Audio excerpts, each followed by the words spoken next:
bagi orang itu norak. Norak, ya. Nah, bagi kita itu membanggakan. Nah, aku potong dulu. Ya. Di jembatan itu yang ada spanduk PSHT Madiun dibuat, tidak ada kuliah spanduk yang lain. Berarti memang dilarang buat spanduk di situ, nggak tempatnya kan? Mereka kayaknya nggak ada sistem bikin spanduk pilih nomor 1. Iya, nggak ada. Baik, balik lagi di podcast Silaban. Hari ini kita akan bahas yang lagi viral. Dan ini memang tentang balik lagi soal SDM. Gimana menurut Pak Domi melihat berita yang viral tentang TKI atau WNI yang buat ulah di Jepang? Memalukan. Itu kan. Memalukan ya? Memalukan, bro. Memalukan. Kira-kira kalau melihat yang lagi viral itu, contoh kasus ada WNI atau TKI yang mencuri. Pandangan Pak Domi kayak mana itu? Itu sepertinya kebiasaan dari negara kita yang dibawa ke negara luar. Belum bertobat ya? Belum move on dari negara sendiri. Jadi itu kan yang belum lama kan? Maksudnya dia kerja belum sampai 1 tahun. Iya, belum ya, masih baru. Kan? Ya, masih baru lah. Berarti kan kebiasaan lama yang dibawa ke Jepang. Nah, jadi rumahmu udah baru nih, bro. Iya. Terus kenapa kau bawa kebiasaan dari rumah lama gitu? Karena kamu berada di negara yang pure, tata krama, aturan-aturan jelas. Jadi kalau kamu melakukan segala sesuatu itu ada sanksinya, bukan karena ada orang dalam kamu bebas. Eksekusi hukumnya pun jelas. Ya, benar. Jangan coba-coba karena ini negara Jepang, bukan negara Konoha. Gitu kan? Negara Konoha ada uang beres. Yang ditangkap itu kalau terbukti dan terdapat dia melakukan kriminal lah atau kesalahan. Apa sanksinya babnya? Dipenjara dulu dia di situ atau langsung dibalikin ke Indonesia? Kalau saya itu langsung di blacklist, bro. Deportasi langsung. Tanpa dipenjara di Jepang. Kayaknya mereka malas juga ngapain gitu. Iya, buat sampah di sana. Sampah, buang anggaran. Iya. Kan? Ya mending kan dipulangkan aja. Pulangkan langsung ke Indonesia. Kalau saya perusahaannya sebagai negara Jepang, mending saya pulangkan. Ngapain? Blacklist langsung ya. Next nggak bisa lagi masuk sampai selamanya. Tak perlu lagi lah. Kan mereka punya aturan jelas. Iya benar. Kalau kita merusak, ya mereka nggak kayak kasihanlah karena dia berkelaku baik, lepaskanlah. Oh, di sana nggak ada itu. Terus salah ya salah gitu, nggak ada alasan karena itu karena ini gitu. Iya. Kalau kamu udah melakukan pencurian berarti nggak akan bisa diubah itu. Ya udah kamu dipulangkan aja gitu. Iya. Kan sedangkan orang Jepang itu kan punya tradisi, jika kamu melakukan kesalahan bahkan mereka dengan gentleman mengundurkan diri. Iya, ada. Bahkan ada yang langsung bunuh diri pakai samurai. Itu yang mengundurkan diri pejabat tinggi loh. Pejabat tinggi yang sekali menteri gitu. Menteri gitu kan. Jadi kalau dia gagal misalkan melakukan tugas yang diberikan negara, dia merasa tidak mampu, ya dia mundurkan diri. Iya, mundurkan diri dia. Dia tidak diminta untuk mundurkan diri, dia sendiri dengan sadar, tanpa pengaruh narkoba. Iya, tanpa intervensi orang lain. Iya, langsung mundurkan diri. Dia langsung sampaikan ke wartawan secara umum, saya nama ini karena tidak minta maaf juga, ya kan? Jadi kalau warga negara Indonesia datang ke sana dan membawa tradisi-tradisi dari Indonesia, contoh ya yang kemarin ya ada orang yang suka bela diri, bro. Iya. Apa namanya? PSHT. Yang bela diri tuh, itu. Bela diri kan? Kedua nih, ya. Yang mereka latihan di lapangan terbuka di negara Jepang, kemudian membuat spanduk di jembatan, ya, gede tuh. Saya tahu maksud dari kawan-kawan ini. Ya. Itu validasi untuk pengakuan. Oh, kami udah sampai ke Jepang nih. Iya, bener. Tapi keren loh ini. Jago nih. Nah, inilah beda kita dengan orang yang punya wawasan atau istimewa tinggi. Bagi orang itu norak. Ya. Nah, bagi kita itu membanggakan. Nah, aku potong dulu. Ya. Di jembatan itu yang ada spanduk PSHT Madiun dibuat, tidak ada kuliah spanduk yang lain. Berarti memang dilarang buat spanduk di situ, nggak tempatnya kan? Mereka kayaknya nggak ada sistem bikin spanduk pilih nomor 1. Iya, nggak ada. Jadi bersih kan? bersih. Nggak ada tempel-tempelan. Iya, nggak ada. Nggak ada tempat, maksudnya sudut WC nggak ada. Nggak ada kan? Nggak ada. Ada sudut WC, ada pembersih apa? Sebagainya nggak ada. Jadi bersih memang. Dan dengan bangganya orang kita datang ke sana membentangkan spanduk sebesar itu, warna hitam pula. Dan itu kan menjadi apa ya? Mengganggu ketertiban umum di negara itu. Dan mereka merasa ini manusia dari mana yang hadir ini gitu kan? Kok gini ya gitu. Jadi sebenarnya mungkin di Indonesia itu biasa karena kita kan maksudnya secara SDM kita masih jauh ketinggalan lah. Tetapi kalau kita udah merantau berarti kita punya nilai lebih. Kita bisa merantau, kita tahu dong aturan-aturan negara yang kita kunjungi. Seharusnya kita mengikuti aturan di sana. Kita punya aturan di rumah kita, orang yang masuk ke rumah kita mengikuti aturan kita sama. Kita pergi ke rumah orang lain, kita mengikuti aturan yang ada di rumah itu. Iya, benar. Jangan bilang ini kan tanah Tuhan. Nggak bisa, nggak bisa. Jangan suka-suka kita dalam hidup ini, karena kita bukan hidup di negara kita. Di negara kita aja pun nggak bisa suka-suka, tapi memang kita masih ada hukuman yang tebang pilih. Iya, tapi di sana ada hukuman yang tebang pilih. Apalagi dengan sikap yang kalian lakukan itu berdampak kepada warga negara Indonesia yang bekerja di sana, yang mencari nafkah di sana. Karena sikap kalian, bisa saja semua warga negara Indonesia di blacklist dari tanah Jepang, negara Jepang. Bahkan mungkin dideportasi, disuruh pulang saja. Jadi kan yang kalian lakukan itu membuat orang lain menderita sebenarnya. Sebenarnya memutus rezeki orang lain juga. Hanya karena segelintir orang yang sok jago untuk menunjukkan tradisi kita yang konyol bagi negara lain. Dan kalian dengan bangganya membela diri juga gitu loh. Sampai kan ada kemarin yang YouTuber asli Indonesia yang Neo Japan ya, ditelepon sama pemerintah Jepang, kan malu-maluin gitu loh. Suruh diingatkan lah, ingatkan dulu teman-teman orang Indonesia itu gitu. Coba gitu loh. Kalau saran saya sih, warga negara Indonesia yang masih atau sedang di Jepang itu, siapa yang melanggar hukum, saran saya langsung dikasih sanksi plus deportasi langsung. Menurutku ya, deportasi aja. Iya, langsung aja suruh balik. Karena memalukan nanti ke depan. Iya. Memalukan, dan itu bikin repot. Repot dubes Indonesia di Jepang itu bikin repot. Repot. Diurus kan. Dan yang diurus itu nggak tahu diri gitu loh. Iya. Dan memang yang kesana itu kan orang-orang miskin. Iya. Cuan ya. Iya kan orang miskin. Ada anak-anak Konglo pergi ke Jepang cari cuan kan. Kalau anak Konglo ya dia jalan-jalan. Iya lah. Ya hiburan gitu. Itulah udah miskin, otak miskin. Attitude miskin. Apa nih sebelum orang Indonesia pergi ke Jepang, ada nggak tips dari Pak Domi, TKI TKW kita? Bagi saya kan, soalnya selalu ada penyalur kan. Iya, ada agent.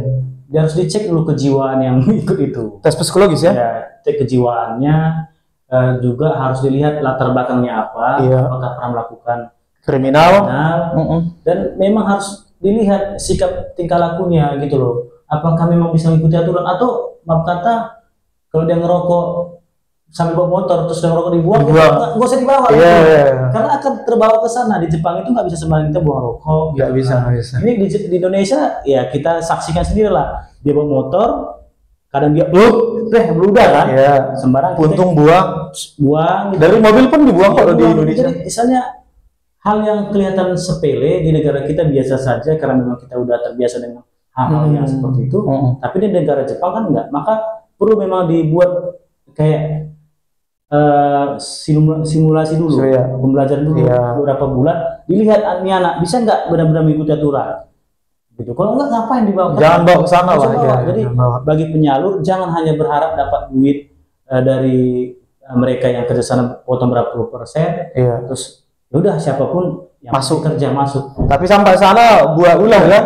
Dan itu kan merugikan, nggak merugikan dia secara pribadi, merugikan kita secara bahkan negara kita ini. Bawa negara lah. Negara ini dari mana sih ini?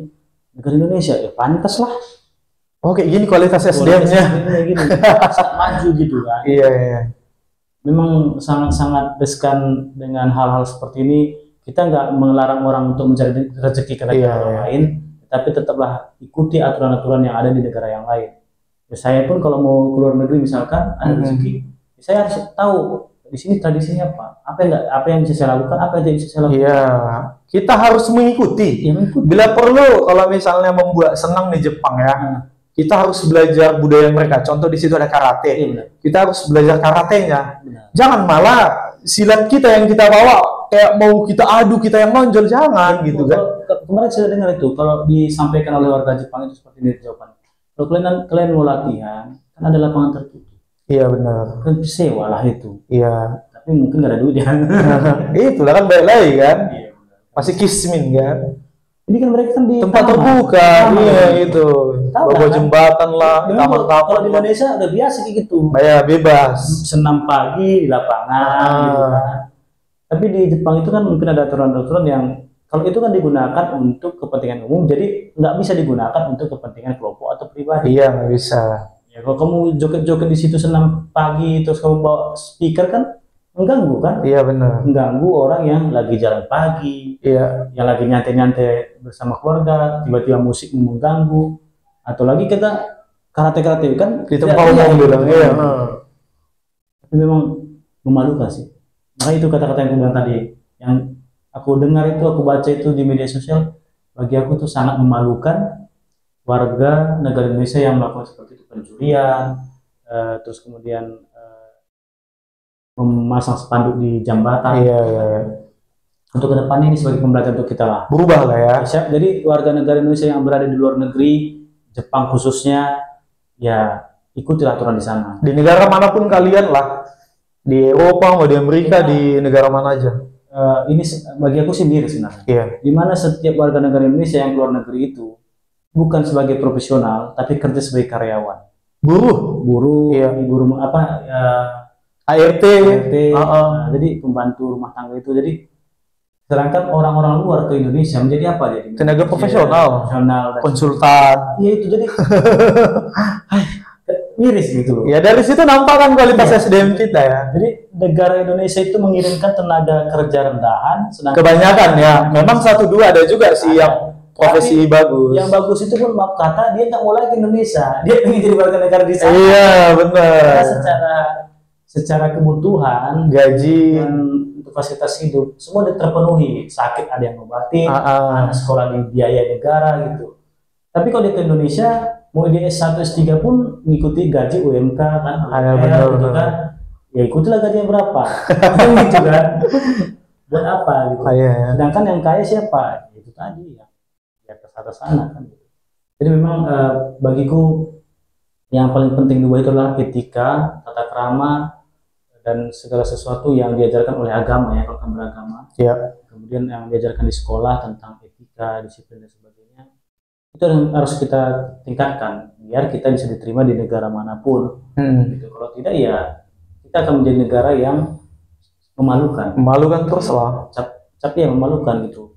Begitu banyak negara, tapi negara Indonesia dicap sangat memalukan gitu kan, di negara Jepang yang begitu sangat tinggi namanya toleransi dan sebagainya, kita hadir dengan merusak gitu. Apa yang mereka sudah buat dengan baik, kehadiran kita merusak itu.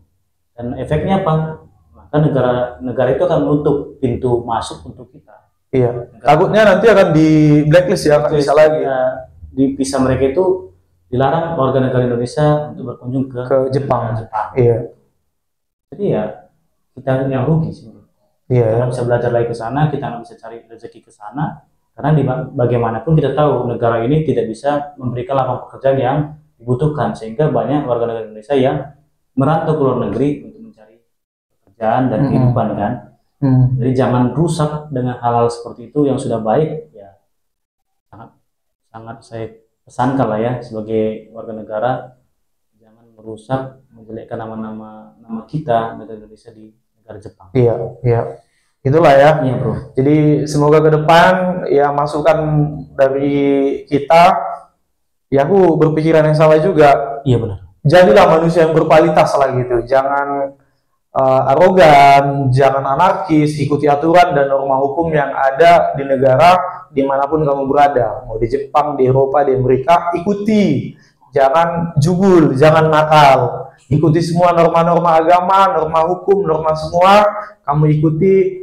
Tujuanmu ke situ kan cari uang, bekerja. Satu tujuannya bekerja, cari cuan. Yang kesana kan rata-rata orang miskin. Fokuslah bekerja, fokus cari uang, jangan aneh-aneh. Oke, demikian ya Pak ya. Iya benar-benar. Itu aja bisa kita sampaikan. Jangan kamu merantau baru seminggu langsung dipenjara dan dipulangkan. Iya.